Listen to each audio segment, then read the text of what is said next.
at hindi naniniwala sa kung anong gusto mong mangyari. 'Di ba? Yung pinag-isipan mo na ng maraming beses yung mga bagay na gusto mong gawin pero hindi mo magawa-gawa kasi ultimo magulang mo hindi naniniwala sa pangarap mo.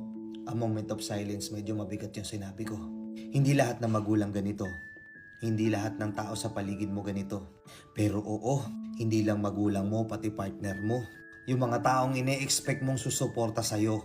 Hindi sila maniniwala sa kung anong gusto mong gawin kahit na pag-isipan mo na yun ng maraming beses. Pagtatawanan ka lang nila. Sasabihin lang nila sa'yo baka nahihibang ka lang. Hindi yan para sa'yo. Hindi mo kayang gawin yan. Ito na lang gawin mo. Mas okay pa kung ganito na lang ginawa mo. Tignan mo si ganto, ganyan na, ikaw ganyan pa din. Ano ba yan? Nagloloko ka lang. Nagtatarantado ka lang. Takin na, paano mo magagawa yung gusto mo? Paano mo maipapakita sa mga taong to yung mga gusto mong mangyari?